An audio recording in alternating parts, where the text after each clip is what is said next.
Assalamualaikum warahmatullahi wabarakatuh.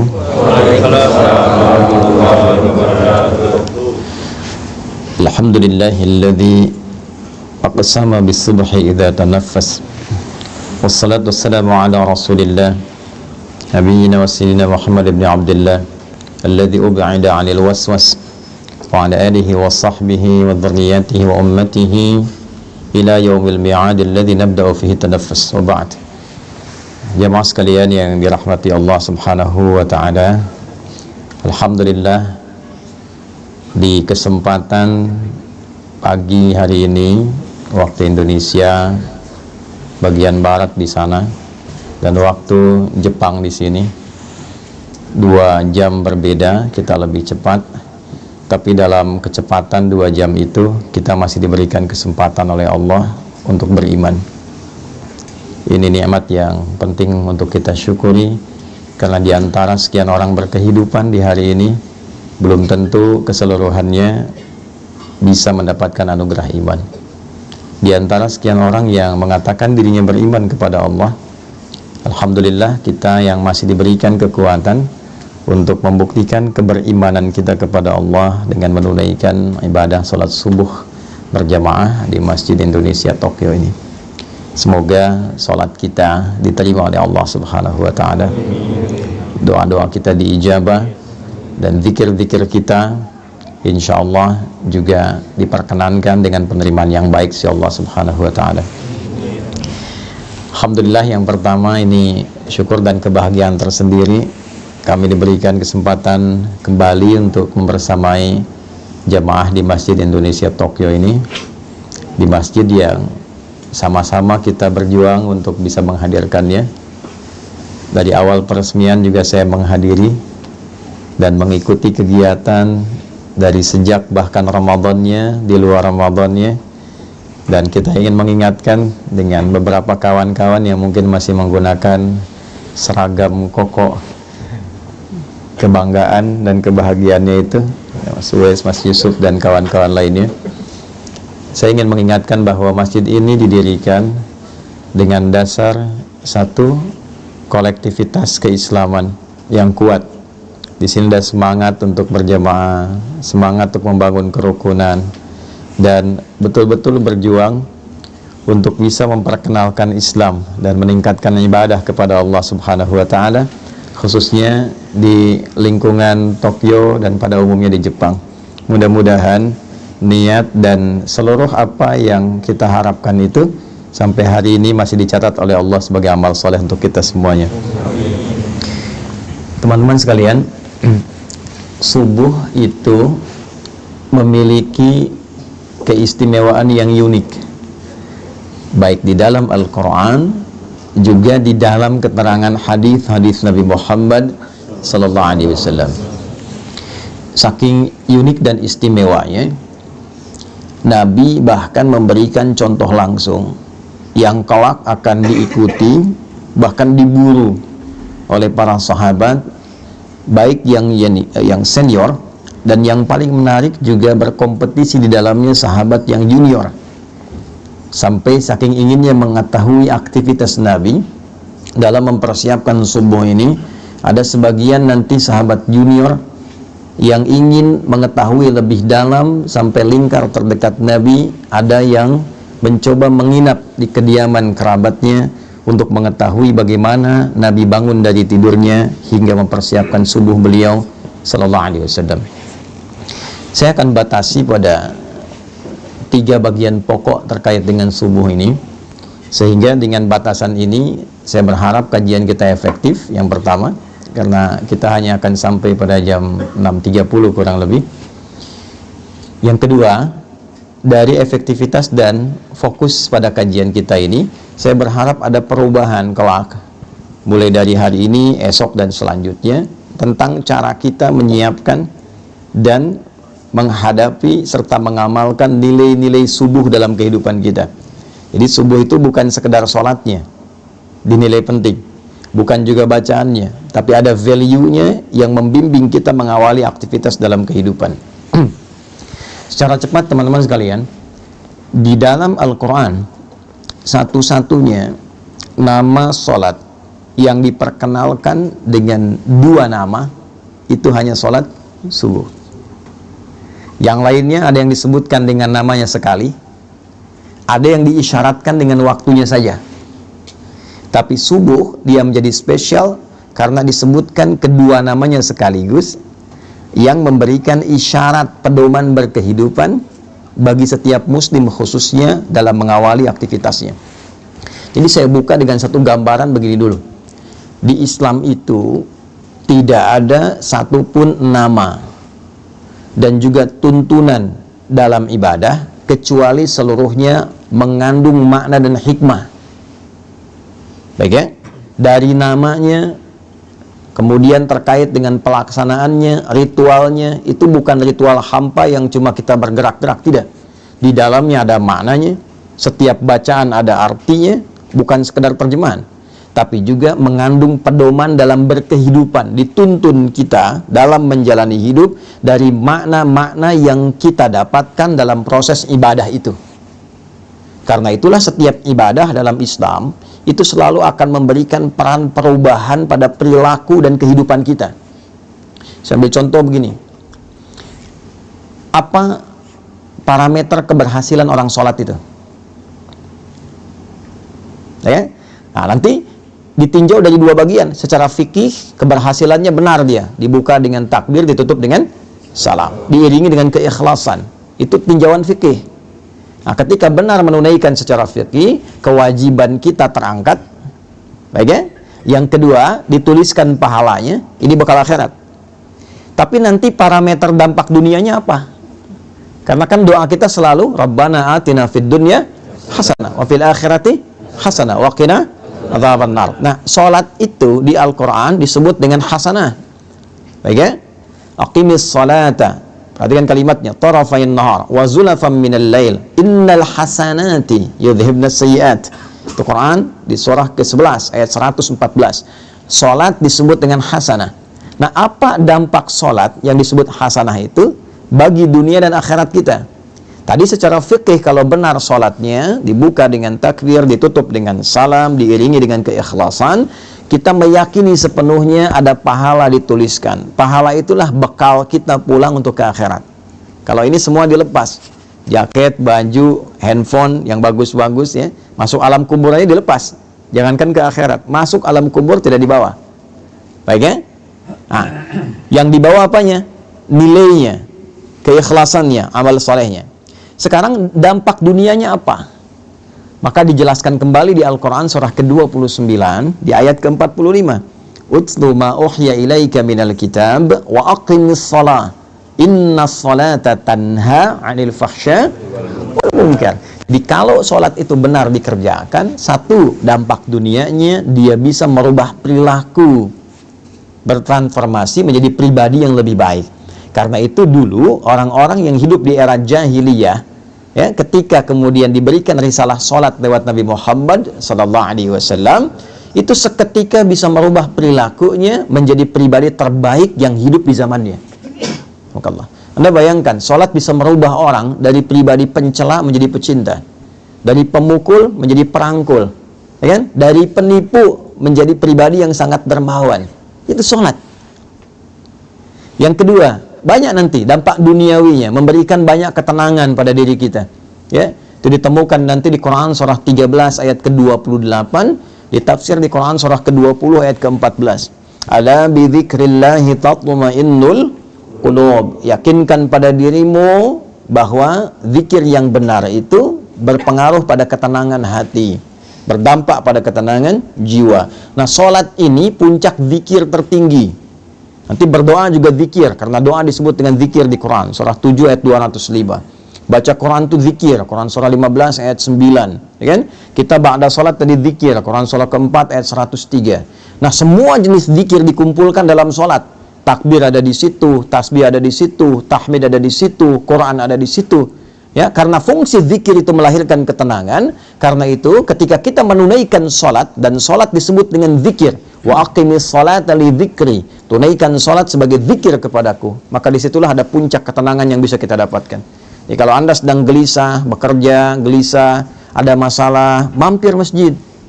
Kalau nggak sempat menemukan masjid, ambil wudhu, menghadap kiblat, sholat 2 rakaat. Disitulah dapatkan ketenangan dalam hati kita. Walaupun solusi belum tiba saat itu, tapi hati kita cenderung tenang. Itu dampak dunianya. Jadi tidak ada ibadah di dalam Islam yang tidak punya makna. Dan tidak ada satupun ibadah dalam Islam yang tidak memberikan pengaruh pada kehidupan implementatif kita ke dalam keseharian. Nah, sekarang kita akan mulai dari yang basic dulu, yang kita lakukan setiap hari sebagai seorang mukmin, yaitu pertama menunaikan ibadah sholat. Waktunya dibuka dengan yang pertama, yaitu sholat subuh. Apa artinya subuh? Itu dulu. Jangan-jangan selama ini sholat subuh tapi kita belum mengetahui artinya subuh. Yang kedua, dia punya nama yang kedua lagi diperkenalkan dalam Al-Quran. Tadi yang saya bacakan, ya, contoh Quran surah ke-17 di ayat ke-78. Ia juga disebut dengan Fajr. Aqimis salata liduluki syamsi ila ghasaqil laili wa Qur'anal fajr. Inna Qur'anal fajri kana mashhuda. Disebut dengan subuh di Quran surah ke-81 At-Takwir di ayat ke-18. Was-subhi idza tanaffas. Baik. Teman-teman, Bapak Ibu sekalian, subuh, saya ulangi, subuh di dalam bahasa Arab itu seakar dengan kata asbah. Asbah itu asalnya sesuatu yang sudah siap, rencana yang sudah matang. Asalnya, bila Anda memiliki agenda yang tersusun rapi, yang siap Anda eksekusi, yang siap Anda jalani, itu orang Arab akan bertanya begini, kaifa asbaht? Nah, bagaimana kabarmu di subuh ini? Maksudnya bukan bertanya keadaan kita semata. Beda dengan kaifa haluk, apa kabarmu, dia? Nah, tapi dia bertanya, bagaimana keadaanmu di pagi ini? Apakah sudah siap dengan rencana-rencana yang siap kau kerjakan? Okay? Nah, jika Anda ingin ambil ke akar katanya, dalam waktu mula Anda merencanakan sesuatu dan siap untuk dieksekusi di awal kehidupan Anda jalani, itu waktunya disebut dengan subuh namanya. Nah, jadi subuh disebut dengan subuh seakan memberikan kesan bahwa dari mulai Anda bernafas menjalani aktivitas, Anda sudah merencanakan berbagai macam kegiatan yang akan dieksekusi di waktu itu. Sholat ini disebut dengan subuh seakan memberikan kesan bahwa umat Islam itu dari mulai bangun tidur, dia sudah memiliki rencana-rencana yang terukur yang akan dieksekusi di hari itu. Jadi tidak ada sikap seorang muslim sejatinya, kecuali saat bangun tidur itu dia sudah punya rencana kegiatan yang jelas. Anda jam 7 mau di mana hari ini? Jam 8 mau kerjakan apa? Jam 12 nanti mau di mana? Sholat asar ditunaikan di masjid mana? Jadi pribadi muslim itu, menjadi muslim adalah menjadi pribadi yang teratur. Menjadi muslim, menjadi pribadi yang terencana. Jadi diajarkan kita dalam sholat, dipaksa kita bangun untuk kebaikan kita, tapi juga dituntun untuk merencanakan semua kegiatan kita. Bahkan semakin tinggi iman dan takwanya, dia merencanakan sampai akhiratnya. Itu yang dimaksud Quran surah 59 di ayat ke-18. Ya ayyuhalladzina amanu taqullaha wal tanzur nafsum ma qaddamat lighad. Ya, itu disebutkan 361 kali dalam Al-Quran. Huruf nida panggilan, nidaul qarib, mutawassit wal ba'id. Huruf memanggil orang-orang dengan jarak yang dekat, menengah ataupun jauh.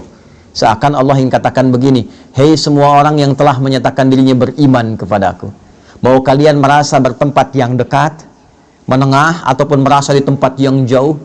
Ayyuha disebutkan 150 kali dalam Al-Quran. Ayyunya munada berfungsi menguatkan, haknya tandih berfungsi mengingatkan.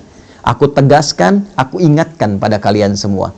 Alladzina disebutkan 1080 kali dalam Al-Quran, mencakup laki-laki, perempuan, besar, kecil, tua, muda, apapun strata kehidupannya.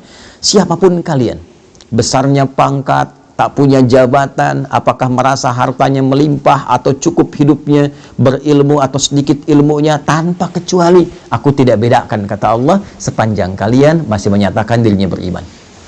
Ittaqullah, tingkatkan dan jaga selalu takwamu kepada Allah. Dan di antara ciri orang takwa itu wal tanzur nafsum ma qaddamat lighad. Dia memiliki kesiapan rencana sampai persiapan pulangnya kembali pada Allah Subhanahu wa taala. Jadi takwa itu bukan hanya sholat. Ya, takwa itu bukan hanya baca Al-Qur'an. Ya, ketika Anda menyiapkan rencana yang terukur pun, memiliki program-program kehidupan sampai pulang, itu bagian dari takwa. Nah, saya tanya begini, siapa yang pengen ke surga? Angkat tangan boleh. Nah, ya? Yang surganya Firdaus. Nah, Masya Allah. Dah, turun dulu. Yang merasa sudah cukup amalan untuk ke Firdaus. Boleh angkat tangan. Nah, sampai batuk tuh. Yang merasa amalnya masih sedikit.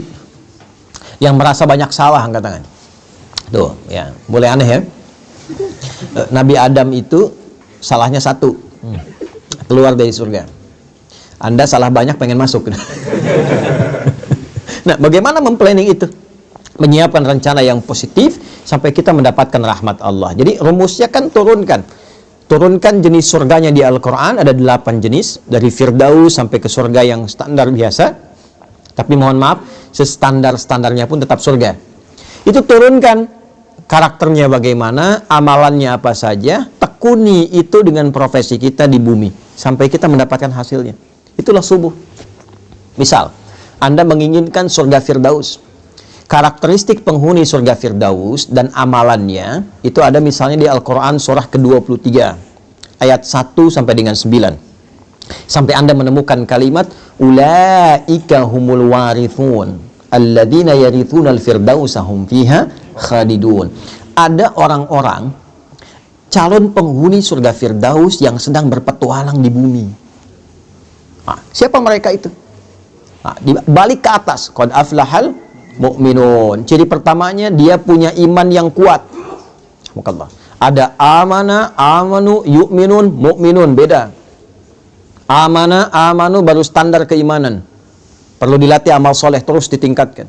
Karena itu ketika amanu dibuka lagi dengan amal soleh, dibuka dengan puasa, dibuka dengan sholat dan seterusnya. Ya, wal asr, innal insana lafi khusr illa alladzina amanu wa amilus shalihat. Ya, maka dipacu lagi dengan amal soleh. Naik nanti yu'minun. Ya, iman yang konsisten dijaga terus. Alladzina yu'minuna bil ghaibi wa yuqimunas, latihan dia. Setelah merasa nikmat, merasa imannya kuat, ya cirinya salah satunya jangankan yang fardu, ketinggalan yang sunnah saja sudah gelisah itu. Dia berubah jadi mukminun. Karena itu kualitasnya beda. Kalau amana, amanu baru sekedar sholat. Yang penting terpenuhi kewajiban. Kalau sudah mukminun, dia ingin memastikan sholatnya terasa nikmat dan khusyuk. Alladzina hum fi sholatihim khashi'un. Maka Anda boleh menjadi pengajar, boleh menjadi pebisnis, boleh menjadi diplomat, birokrat, tapi dalam saat yang sama, kalau ingin Anda punya rencana ke surga Firdaus, jaga waktu sholat Anda dan tunaikan dengan khusyuk. Firdaus. Kalau sholat biasa, mungkin khusyuknya standar. Tapi pengen ke Firdaus, berusaha terus selama hidup dalam level kehusyuan yang tinggi yang mampu kita lakukan.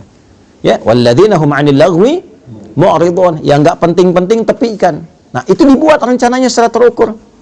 Kita tuh punya visi panjang loh, bukan cuma dunia, sampai akhirat, akhiratnya turunkan, jadikan panduan berkehidupan.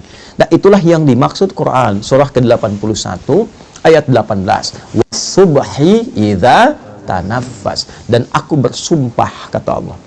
Pakai kosam tuh. Demi waktu subuh yang mengiringi setiap nafas yang keluar, yang baik, yang dengan itu keluarlah produktivitas amal soleh setiap makhluk. Allah kasih contoh. Maaf, setiap subuh itu diberikan semua contoh kehidupan kita. Tumbuhan, nafas pertamanya keluar oksigen. Dia serap karbon dioksida, dia keluarkan oksigen pagi hari. Saya waktu di Utrecht di Belanda itu, setelah ada sesi mengajar itu, saya tinggal di satu flat apartemen, itu depannya itu bagus sekali, hutan lindung yang terjaga, sehingga udaranya bagus. Saya ingin buktikan bagaimana ayat ini bisa terasa dalam fenomena alam. Saya keluar kurang lebih 2-3 menit sebelum waktu subuh. Itu udara yang terasa, masih terasa karbon dioksidanya, belum segar. Tapi begitu masuk waktu subuh, wasubhi idza tanafas, ganti.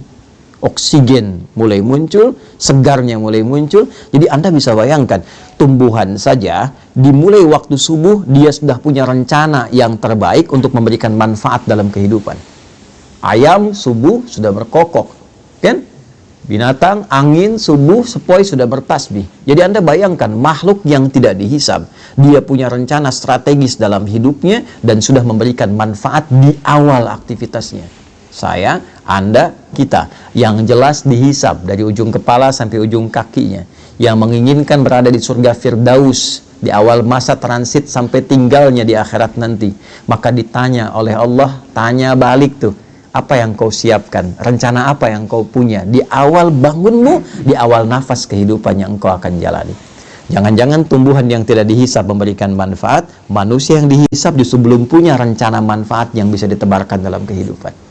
Maka kita diajarkan dari awal, ya, saking pentingnya rencana-rencana yang baik ini, maka Al-Quran meminta kita menyiapkan bahkan sebelum subuhnya. Ya, saya mulai dari hadis Abu Daud, nomor hadis 1367, nanti diriwayatkan oleh sahabat mulia yang junior, namanya Abdullah, anaknya dari paman Nabi SAW, Abbas bin Abdul Muttalib radhiyallahu ta'ala anhu. Perhatikan kalimatnya, beliau meriwayatkan, dan riwayat ini sangat penting, dari 2000 riwayat yang pernah beliau sampaikan. Qala an Ibnu Abbas radhiyallahu ta'ala anhuma qala kana an-nabiy sallallahu alaihi wasallam. Ibnu Abbas ini meriwayatkan hadis ini sampai beliau meminta menginap di rumah bibinya Sayyidah Maimunah. Jadi kalau nanti Anda yang umrah atau haji, mudah-mudahan yang belum bisa segera ya untuk berangkat, itu tidak cukup dengan amin, nabung tuh ya. Nabung berdoa ya. Nanti kalau sudah berangkat, Anda cari namanya pintu Babus Salam. Dari Zamzam patokannya belok kanan, ada pintu 26 yang kiri gate Ismail, di samping yang ada istana raja tuh, Jabal Qubais. Masuk ke kanan, lurus dulu setelah gate Ismail, nanti sedikit lagi 27, 28 bertemu pintu gate Nabi namanya. Tandanya yang ada jembatan ke arah masjid dari istana itu. Ada tulisan gate Nabi, Babun Nabi. Disitulah kediaman Sayyidah Maimunah radhiyallahu taala anha, dan disitulah Nabi berkehidupan tinggal setelah Sayyidah Khadijah wafat, ya. Letak rumah Sayyidah Khadijah di depan yang pintu Marwah, ya. Nah, di gate Nabi ini beliau pernah tinggal di kediaman Sayyidah Maimunah. Ibnu Abbas kecil tinggalnya di samping pintu Babus Salam. Jadi kalau turun Babus Salam, gate Nabi, gate Ali, Babus Salam, turun ada eskalator sebelah kiri dan kanan, tangga manual. Ada satu kursi warna merah tuh di depannya itu. Turun ke bawah, ada tulisan Babus Salam. Babus Salam tuh nanti sejajar, kalau tarik garis lurus ke Maulid Nabi, tempat lahirnya Nabi itu, ya. Jadi seakan-akan memberikan satu isyarat bahwa kita berislam itu, ya, menuju kepada Allah melalui petunjuk Nabi Muhammad sallallahu alaihi wasallam. Saya pernah dengan kakak ngambil arah matahari terbit, itu begitu dipotret baru sadar kalau bayangannya itu tembus lurus langsung dari kediaman Nabi ke arah Hajar Aswad. Lurus, ya, dulu waktu belum rame-rame seperti sekarang. Nah, saya mau katakan cepat, itu dari pintu itu saya mau ilustrasikan, ya, mengarah ke sofa nanti, rumahnya Arqam bin Abi Arqam, anak muda usia 17 tahun, yang dalam riwayat salah satunya menyebutkan orang yang ke-17 masuk Islam, diajak oleh Sayyidina Utsman bin Affan radhiyallahu taala anhu, dari 40 orang awal yang masuk Islam, disebut dengan generasi awal, as-sabiqunal awwalun.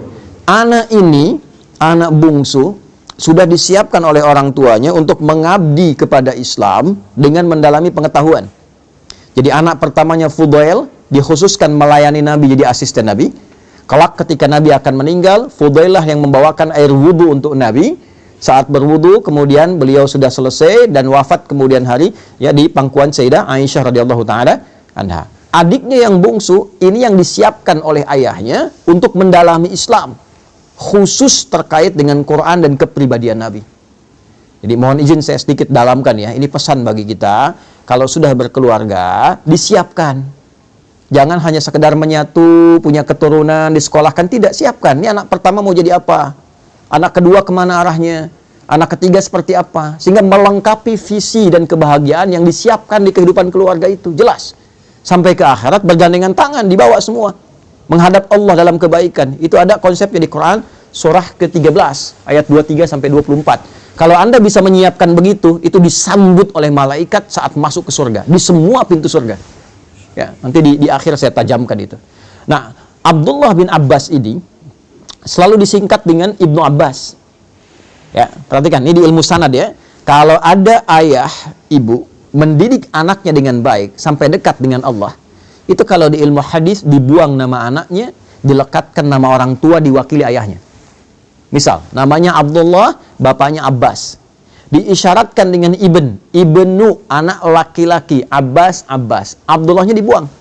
Untuk memberikan kesan bahwa setiap yang dilakukan oleh anak yang sifatnya baik, mau dia sholat, baca Quran, mau dia beramal kebaikan apapun, sepanjang pernah dididik oleh orang tuanya, maka semua yang dia kerjakan mengalir pahala dan kebaikannya pada kedua orang tuanya. Ibnu Abbas radhiyallahu taala anhuma, hadis ini diriwayatkan oleh Ibnu Abbas. Jadi kalau saya bacakan hadis ini, Anda yang dengar sekian banyak, live ribuan orang misalnya tonton, itu satu hadis ini dari ribuan orang yang menyimak mengalirkan pahala untuk Abbas dan juga istrinya dan keluarga besarnya. Bayangkan. Beliau mengatakan, kana Nabiyyu sallallahu alaihi wasallam, adalah kebiasaan Nabi sallallahu alaihi wasallam. Idza staiqadha min naumihi, jika beliau bangun dari tidurnya, fajalasa, beliau duduk terlebih dahulu. Nah, ini sunnah. Jadi bangun tidur, terus duduk ya, bukan mandi. Nggak ada orang tidur bangun langsung mandi. Ayo, yang guru-guru di Slit ya, diajarkan lirik yang sesuai hadis itu bagus. Bangun tidur, terus duduk. Kemudian duduk dulu, tenang. Kemudian wa masaha biyadihi min athari naumi, beliau menghilangkan bekas ngantuknya dulu dengan bagian tangan yang diduga bersih. Hilangkan dulu ngantuknya. Ya, ini penting kalimat ini karena nanti ada hadis. Kalau Anda bangun tidur, cuci dulu tangan Anda karena Anda tidak tahu tangan itu berkelana kemana saat tidur. Ya, dalam situasi yang khusus. Tapi situasi yang umum, yang bersihnya, hilangkan dulu bekas ngantuknya. Nah, supaya Anda berdoa dalam keadaan sadar. Jadi bukan berdoa dalam keadaan ngantuk. Ya, sadar. Di Islam itu wahyu pertama turun, Anda masih ingat nggak? Apa bunyinya? Iqra. Baik, Iqra. Tapi tidak jarang orang melihat proses mendapatkan Iqra itu. Teman-teman, Nabi itu menerima wahyu seluruhnya dalam keadaan sadar dan terjaga. Ya, mau saya katakan begini. Ya, itu kan malaikat meluk kan? Ya?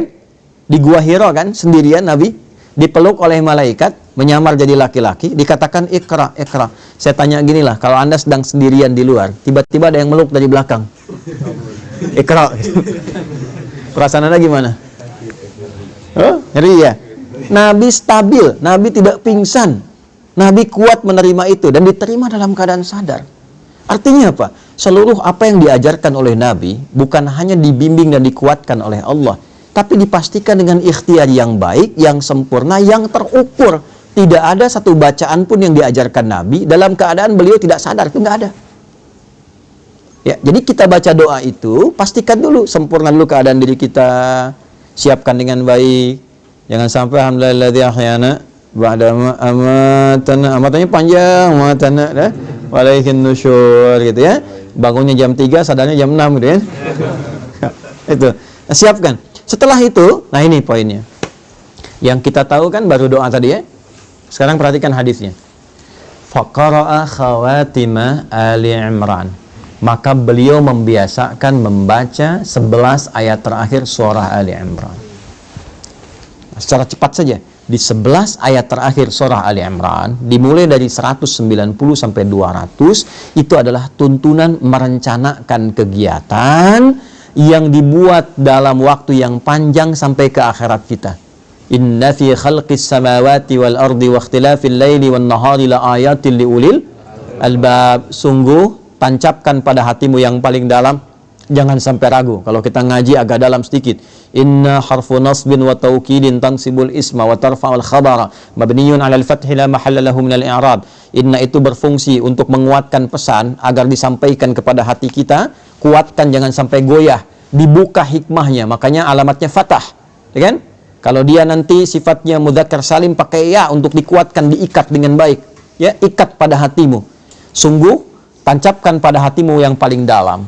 di balik hikmah penciptaan langit dan bumi dan seluruh kegiatan berganti siang dan malam, ada orang-orang yang paham substansi kehidupan. La ayatil li ulul albab, itu yang mengerti esensi hidup. Paham. Nih, Anda mesti mengerti, Anda kesini untuk apa? Anda ngajar mau cari apa? Anda bekerja untuk apa? Ya, ada orang-orang yang saking pahamnya kalimat, baru disebutkan satu kata, dia mengerti arahnya mau kemana itu. Itu ulul albab namanya. Lub. Ya, tahu kelapa. Kelapa itu kan ada luarnya ya, kulit, ada serabutnya, ada batoknya, ya kan? Ada kemudian di dalam, dari daging luar, ada yang paling dalam yang enak tuh, yang halus lembutnya, itu lub namanya, lub. Ya, ada orang-orang yang mengerti ketika mau beli kelapa, dia ketok-tek. Ya, dia untuk apa? Dia tahu isinya mana yang bagus tuh. Yang nggak tahu, lihat kulitnya aja. Oh, kalau hijau, besar, bagus, ambil. Ternyata dalamnya kurang enak, gitu ya. Nah, itu ada orang yang demikian, dia nggak ngerti kehidupan. Yang penting makan, minum, tidur, selesai. Ya, gitu lagi. Habis bangun, bangun lagi. Habis tidur, bangun lagi. Bangun, tidur lagi. Makan, tidur, bangun, selesai. Ya, ada yang demikian. Nah, itu serabut. Ya, ada yang cuma ngumpulin uang, kumpulkan banyak, pesta dan sebagainya. Itu batok kelapa. Dunia aja. Ya, yang ngerti pesan tentang kehidupan, dia paham. Dia mau kemana berangkat. Anda dari Indonesia mau ke Jepang, Anda siapkan bekal, Anda nabung dan sebagainya. Anda akan tinggalkan dunia, pindah ke alam baru. Tabungan Anda apa? Persiapan Anda apa? Kan? Makanya orang-orang yang paham esensi kehidupan, itu jadi tanda bagi dia, semua yang terjadi, seluruh aktivitas dia, itu tanda positif bagi dia untuk menyiapkan bekal kembali pada Rabbnya. Alladzina yadhkuruna Allah qiyaman wa qu'udan wa 'ala junubihim wa yatafakkaruna fi khalqis samawati wal ard. Maka tafakur itu adalah meruntutkan ya segala jenis aktivitas, disusun dari awal secara sistematis. Kalau belajar dari akibat disebut tadabbur namanya. Menganalisis disebut dengan tanawwur. Tapi tafakkur dari kata tafakkara yatafakkaru. Ya, mengambil semua rencana kegiatan, disusun dengan rapi, ya, dimitigasikan untuk dipraktekkan. Jadi ada orang-orang yang menjalani kehidupan yang seluruh aktivitasnya tersusun rapi, kata Allah. Ya, apapun itu, di siang dia punya agenda, di malam dia punya agenda, dan dahsyatnya dia siapkan itu bersamaan dengan zikir mengingat Allah Subhanahu wa taala. Ya, terima kasih ya Allah yang telah memberikan saya kesempatan hidup, memberikan kesempatan pada saya menyusun kegiatan, lihat langit ingat Allah, kan? Lihat anak ingat Allah sebagai titipan. Itulah ulul albab. Ya, sampai dengan nanti ayat ke-200-nya. Jadi dimulailah aktivitas itu sebelum subuh, Nabi bangun, merencanakan kegiatan itu, persiapan warming up, menunaikan sholat tahajud. Demi apa? Demi membawa agenda yang disiapkan di subuh itu menghadap Allah. Apa tandanya agenda itu telah siap dibawa menghadap Allah sebelum dieksekusi? Jadi idealnya begini, disusun dulu tuh, besok mau ngapain.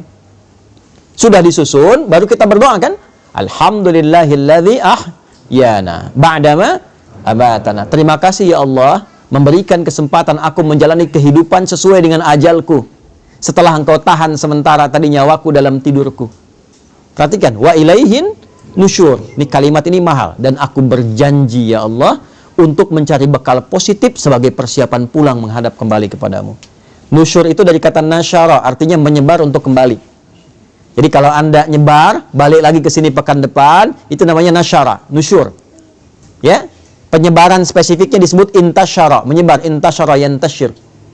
Nah, kita ini menyebar untuk balik ke Allah, maka kita katakan wa ilaihin nusyur. Jadi setiap kali Anda bangun tidur, kita katakan ya Allah, saya pengen cari bekal yang baik hari ini sebagai persiapan pulang menghadap kepadamu. Nah, persiapan itulah yang kita rinci satu-satu. Ya, jam sekian saya bangun, kerjakan ini. Sebelum kita eksekusi, bawa dulu itu menghadap Allah, supaya dibacakan oleh kita. Minta kemudahan, minta kelancaran, minta perlindungan. Semua bacaan yang kita bacakan itu disebut dengan Quran dalam bahasa Arab. Zikir itu Quran. Ya kan? Doa itu Quran. Bacaan-bacaan kita Quran. Kalau yang dimaksudkan Al-Fatihah sampai dengan An-Nas, tambahkan alif lam di depannya, menjadi Al-Quran. Jelas? Baik ya? Al-Quran, kalau pakai alif lam, kayak artikel the dalam bahasa Inggris. Ya, there are so many cars outside. Itu banyak tuh mobil di luar tuh. Tapi kalau kita katakan the car, is yours. Ya, tapi yang ini itu punya Anda. Baik ya? Itu kayak artikel Al-Quran khusus untuk firman Allah yang disampaikan melalui malaikat Jibril pada Nabi Muhammad SAW dari Al-Fatihah sampai An-Nas, berpahala dan beribadah kita dalam membacanya. Itu Al-Quran. Tapi kalau Quran itu semua bacaan yang kita sampaikan pada Allah. Ya, agenda kita, doa kita, harapan kita, zikir kita, istighfar kita, itu digabungkan semua menjadi apa? Quran. Maka susun itu agenda kita, harian kita. Nanti tandanya apa? Saat matahari sudah memancarkan sinar pertamanya, membelah kegelapan malam. Pancaran sesuatu pada yang positif, membuka sesuatu yang terang pada nilai kebaikan, disebut fajar namanya. Pancaran yang negatif, yang mengarahkan pada keburukan, disebut fujur namanya. Ada fajar, ada fujur. Pancaran materi yang keluar secara fisikal, memancar tuh dari bawah ke atas, disebut infajar namanya. Tiga-tiganya ada di Quran. Contoh, Anda mau bor tanah, ya, supaya keluar air misalnya. Ya, begitu Anda bor, keluar airnya. Itu bahasa Arabnya namanya infajar. Nabi Musa punya tongkat, dipukulkan ke batu, ya, maka batunya terbelah, keluar 12 mata air. Al-Baqarah ayat 60. Wa idhistasqa Musa liqaumihi faqulna idrib bi'asakal hajar fanfajarat minhu 12 aina. Infajar, keluar 12 mata air. Ya, tongkat Nabi Musa kayu, dipukulkan ke batu, kuat batu secara material. Tapi ketika tongkatnya mukjizat, dipukul batunya yang belah. Ya, keluar 12 mata air. Anda punya tongkat emas, pukulkan ke batu, ya, keluar 12 air mata tuh, pecah tongkatnya. Nah, fujur itu pancaran negatif yang keluar dari nafsu. Nih. Jadi ada takwa, pancaran positif, ada fujur, pancaran negatif. Ya, provokatornya setan. Kalau takwa, supporternya malaikat. Nanti malaikat disebutkan 88 kali, setan disebutkan 88 kali. Quran surah 91 ayat 7 sampai 10, wa nafsin wa ma sawwaha fa alhamaha fujuraha wa taqwaha. Allahu akbar. Jiwa takwa aktif. Sudah adzan ya? Nggak terdengar adzan, tetap aktif. Subuh siap-siap. Besok jam sekian. Ya kan?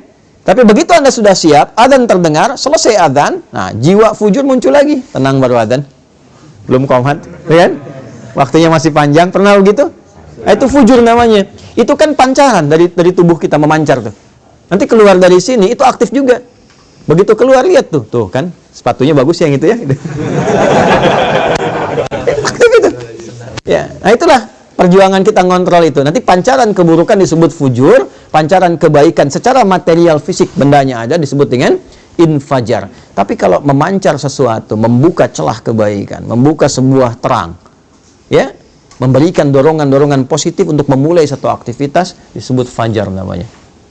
Maka diperkenalkanlah kemudian waktu ini selain subuh, waktu kita membawa agenda datang kepada Allah. Tandanya apa? Fajar, matahari sudah mulai memancarkan sinar pertamanya, membelah kegelapan malam sebagai tanda aktivitas akan dimulai.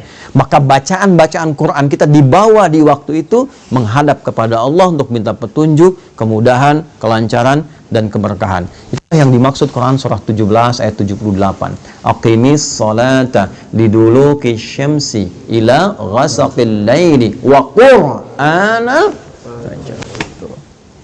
Bukan wal Quran, tapi wa qur'anal fajr. Kenapa di situ fajar itu diikuti dengan Quran? Padahal bisa Allah mengatakan begini, aqimis salata liduluki syamsi ila ghasaqil laili wal fajri. Selesai. Kenapa ada Qurannya? Untuk menunjukkan keistimewaan khusus yang melekat di waktu subuh. Jadi jangan biarkan subuh itu menyendiri dengan penunaian sholat saja. Agenda Anda bawa. Ya, harapan-harapan bawa dalam subuh. Makanya ada orang yang nunggu subuh sambil istighfar. Ya, waktu singkat menjelang subuh itu namanya sahar. Tadi saya baca di Quran rakaat kedua, Quran surah 51 ayat 18. Wabil ashari hum yastaghfirun. Ada orang-orang calon penghuni taman surga yang kebiasaannya nunggu subuh sambil istighfar. Salah satu amalnya. Istighfar sambil subuh. Nungguin enak tuh. Tiba-tiba muncul subuh. Ya saking pengennya, dia dekat dengan waktu subuh, tak ketinggalan, dia istighfar terus. Datang, dia sudah siapkan agenda. Jadi menghadap Allah itu bukan sekedar kita datang menunaikan sholat, ya itu penting. Menggugurkan satu kewajiban. Selesai. Tapi kalau kita ingin dapat manfaat yang value-nya dibawa ke kehidupan dunia, bawa agenda kita yang kita siapkan, bahkan dari malam. Bawa, siapkan, disitulah kemudian kita sujud, minta sama Allah. Ya Allah, mudahkan urusan saya, lancarkan hidup saya, lindungi saya di sini sampai selesai tugas saya, jadikan keluarga saya 1, 2, 3, 4. Itu bukan sekedar bacaan biasa, karena seluruhnya langsung disaksikan oleh Allah dan seluruh malaikat yang bertugas di semesta. Inna Qur'anal fajri kana masyhuda. Yakinkan pada dirimu bahwa seluruh bacaan-bacaan yang disampaikan di waktu fajar itu dipersaksikan. Kata Nabi, atau kama qala sallallahu alaihi wasallam, inna malaikatal laili wa malaikatan nahar tajtami'u fi waqtil fajri. Atau kama qala sallallahu alaihi wasallam, malaikat yang bertugas di malam hari dan bertugas di siang hari seluruhnya berkumpul di waktu fajar untuk menyaksikan apa yang kita mohonkan kepada Allah. Itu bedanya. Makanya Nabi itu selalu mendorong tuh. Ayo. Ya Allah berkahi umatku yang memanfaatkan waktu awal fajarnya. Ya, pernah dengar Abdullah bin Abi Umi Maktum? Pernah dengar Abdullah bin Abi Umi Maktum? Ya, saya persingkat sampai di sini. Perhatikan, beliau sahabat senior, fisiknya terbatas, pandangannya terbatas karena nggak bisa melihat, keadaan rumahnya terbatas, jaraknya dari masjid tidak terlalu dekat. Tapi beliau pribadi ahli masjid, senang i'tikaf. Zuhur ke asar i'tikaf, asar ke maghrib i'tikaf. Ya, maghrib ke isya i'tikaf. Problemnya subuh. Karena jarak isya ke subuh, ya itu juga cukup jauh. Masjidnya tidak sebaik seperti yang kita dapatkan di masjid kita sekarang. Alasnya tanah. Atapnya tadinya kosong, terus ditutup oleh daun-daun kurma. Batangnya pelepah kurma. Ya. Tingginya itu sekitar sab'ina dzira'. Sab'ina dzira' itu berarti 3,5 meter ke atasnya. Ya, jadi kalau masuk ke Masjid Nabi pada waktu itu pas di atas kepala sedikit, tangan bisa pegang. Ya kan? Nah, yang paling menarik teman-teman sekalian, dalam situasi itu beliau masih pengen itikaf, datang di awal waktu subuh. Cuma karena nggak bisa, datang ke Nabi begini. Ya Rasulullahi, atau kama qala aliyya rukhsah. Ya Nabi, saya senang ke masjid. Saya pengen jadi ahli masjid. Cuma saya terbatas. Jarak rumah ke masjid tidak terlampau dekat. Mata nggak bisa lihat. Ya, subuhnya juga tidak mudah. Boleh nggak saya punya rukhsah, keringanan, supaya menunaikan subuhnya di rumah? Nabi tidak mengiyakan, tidak melarang. Perhatikan jawabannya. Kata Nabi, atau kama qala sallallahu alaihi wasallam, atasma'ul adzan, apakah engkau masih mendengar adzan? Kata beliau Abdullah bin Abi Maktum, bala ya Rasulullah, kama qala, ya Rasulullah. Perhatikan kalimatnya. Madum tatasma'ul adzan, atau kama qala, fa'addiha fil masjid. Selama engkau masih bisa mendengar adzan, maka tunaikanlah itu di masjid. Bayangkan. Di-highlight oleh para ahli hadis. Satu, adzan terdengar. Tuh. Ya kan? Diketahui. Ya, yang penting wasilahnya sampai. Al-hukmu yaduru ma'illati. Kalaupun nggak bisa terdengar keluar, artinya kita paham waktu sholat. Kalau yang bisa terdengar di Osaka tuh boleh terdengar tuh, ya, masih bisa tuh keluar tuh. Ya, itu bayangkan maksudnya apa? Yang adzannya pun adzan yang baik supaya terdengar nyaman orang ke masjid. Tadi adzan bagus tuh, yang adzan di sini tadi tuh. Ya. Madinah mirip-mirip tuh. Maksud mirip-mirip tuh gini, bukan lagunya, bukan. Ya, maksud mirip-mirip tuh begitu as-salat subuh kan? As-salatu khairum minan naum. Salatnya yang panjang tuh. Ya kan? Naumnya pendek kan? As-salatu khairum minan naum. Pendek kan? Nah, di kita di Indonesia kadang-kadang naumnya yang panjang. Ya, salatu khairum minan naum. Tidur lagi tuh. Ya. Nah, saya mau balik tuh. Satu, adzan, atau kalau kita tidak dengar adzan seperti sekarang, sepanjang beriman, catat waktu sholat. Itu ada di Quran surah keempat ayat 103. Inna salata kanat 'alal mu'minina kitaban mawquta. Kalimat bebasnya, orang beriman itu tahu waktu sholat. Jelas? Oke. Selanjutnya apa? Begitu mendengar kalimat Nabi, sepanjang engkau mendengar itu, usahakan tunaikan di masjid. Maka sejak saat itu beliau mengatur waktunya. Bayangkan, tidak punya penuntun, jalan meraba ke arah masjid, datang di awal waktu di masjid yang kondisinya tadi saya uraikan. Anda bisa bayangkan, sejak saat itu bahkan adzan subuh itu haknya menjadi Abdullah bin Abi Ummi Maktum, milik Abdullah bin Abi Ummi Maktum radhiyallahu taala anhu. Jadi Bilal itu naik menjadi adzan pembuka. Bilal adzan pembuka sebelum subuh tiba untuk mengingatkan siap-siap waktu subuh. Sejak peristiwa itu, saking pentingnya subuh, saking pentingnya. Setelah itu Abdullah bin Mas'ud radhiyallahu taala anhu baca Quran 50 ayat sebagai persiapan bagi masyarakat. Ayo siapkan agenda, siap-siap ke masjid, waktunya penting, mohon sama Allah. Baru setelah itu Abdullah bin Abi Maktum itu adzan, sahabat semua sudah ada di masjid. Itu yang menjadikan mereka dengan seluruh aktivitasnya sampai sekarang dikenang sukses apapun aktivitas mereka dan profesi mereka. Tidak ada satupun sahabat yang hidup di muka bumi ini dengan semua kegiatannya kecuali mereka sukses dan bahagia. Silahkan Anda cek profil mereka banyak sekali. Makanya bacanya tuh diperdalam lagi. Baca sirah, kajiannya ditambah supaya motivasi. Jangan yang aneh-aneh. Ya, Anda misalnya kan pelajar nih. Dari pelajar itu keluarkan ayat-ayat tentang ilmu, hadisnya apa. Lihat profil sahabat yang fokus di bidang ilmu. Ali bin Abi Thalib belajarnya bagaimana? Sampai pakar di bidang matematika. Itu bukan hanya tahu tafsir, hadis. Beliau itu paham matematika apa. Anda kalau ngaji tafsir, ada tafsir tuh bagus ya. Namanya Al-Jawahir, karya Tontawi Jawahari. Itu bagian terakhirnya ada kitab Lataif namanya judulnya itu. Di dalam Lataif ini ada keunikan-keunikan Ali bin Abi Thalib karena menyelesaikan persoalan-persoalan hukum itu dengan menggunakan pendekatan hitungan matematika. Indah deh. Yang perempuan itu ya, Sayyidah Aisyah itu kan dokter. Dalam arti paham bidang kedokteran, belajar ilmu kedokteran. Sayyidah Fatimah itu perawat. Nanti ada nasab perawat tuh ada. Yang laki-laki siapa, yang perempuan siapa. Yang di militer siapa, yang pebisnis di sini keluarkan ayat-ayat tentang bisnis, hadisnya apa, profil sahabat Nabi itu siapa yang pebisnis, entrepreneurnya siapa saja, ya silahkan Anda cek keluarkan. Begitu caranya.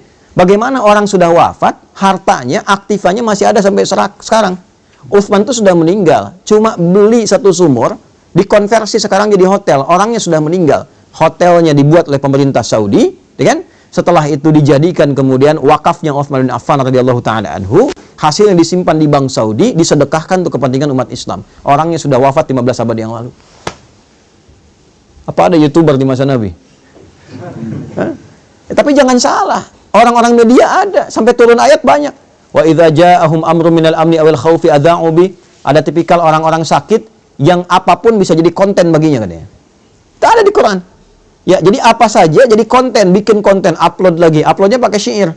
Lihat apa saja bikin konten, apa saja bikin konten. Sampai turun ayat. Selektivitaslah dalam bikin konten itu. Yang baik-baik tampilkan, jangan bikin hoax. Maka turun ayat-ayat tentang hoax. Cuman medianya tidak seperti sekarang. Ya, sekarang lebih berkembang, eranya digital. Ngajinya juga beda. Dulu saya waktu ngaji tasrif masih sorok. Fa'ala yaf'ilu, fa'ala yaf'alu, fa'ala yaf'ulu. Sekarang sudah beda. Taba yatubu yutuban. Pas bakayu Facebookan, ya. Tak takayu taktiku TikTokan, ya. Instagrama yang Instagraman.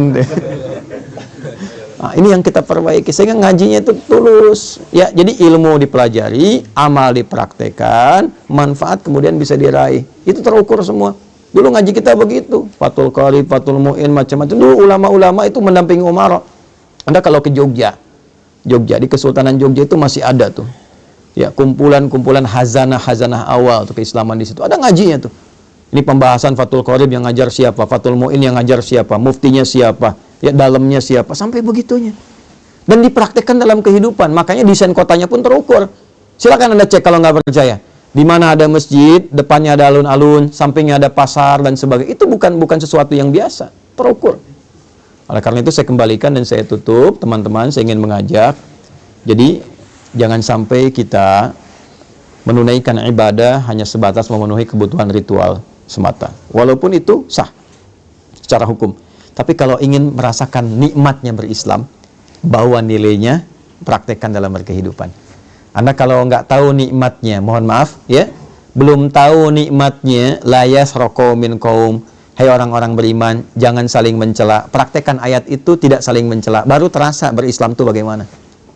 Kalau mau tahu nikmatnya berinfak, bawa itu, cari orang, dekatkan dia, bikin program di KMI. Dulu saya pernah inisiasikan tuh.